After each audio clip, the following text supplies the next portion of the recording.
If we are to understand the meaning of Karbala, we need to take it out of an Iraqi context, out of a Shia context, out of a Muslim context, and to see it as a piece profoundly of human drama.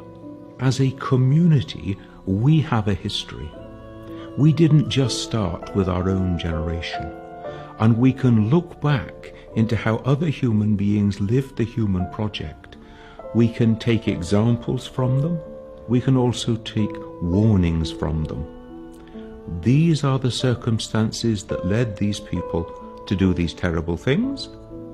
This is the person who in this situation responded in this wonderful and noble way. I as a Christian would also want to take my own lessons in remembering the events of Karbala.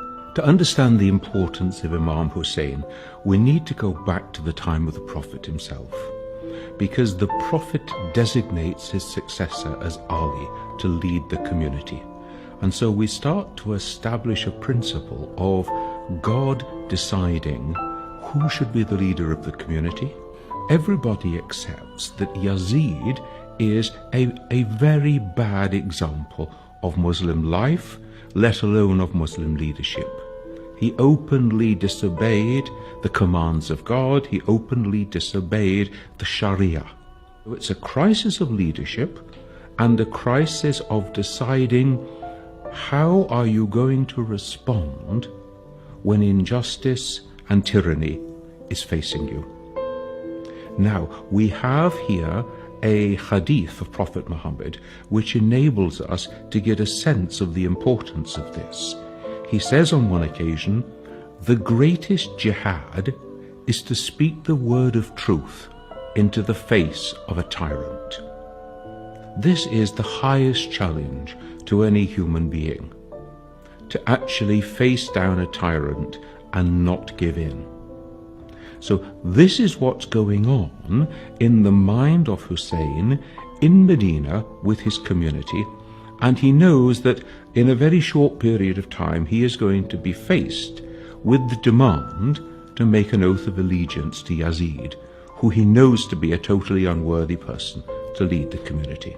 Something dramatic has happened in the Muslim community at this stage. We're not even yet 50 years after the death of the Prophet, and we are about to see the Prophet's own grandson being massacred. The night before the battle, Imam Hussein gathers together his people and says to them, look, tomorrow we're going to be attacked. Please, it's me they want. Go away, leave. And they respond, we won't go, we will stay, we will die with you. And now we see another huge human dimension of the question.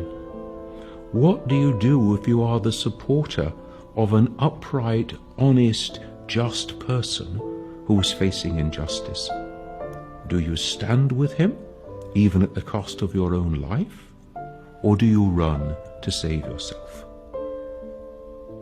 Hussein dies in the desert. His followers are killed with him. These are, in the terms of the world, pretty insignificant acorns. And yet it reminds us that God's acorns grow into mighty oak trees.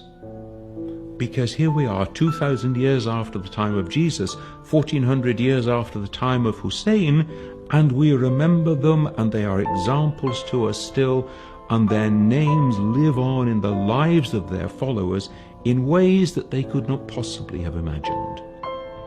And it reminds us then, in our life of faith, what matters is not the impact that we have, how can we measure it, but how faithful are we to what God calls us to do and to plant, in the trust that the acorn that we plant today, however small it may be, in God's good grace and in God's good time, can grow into a mighty oak.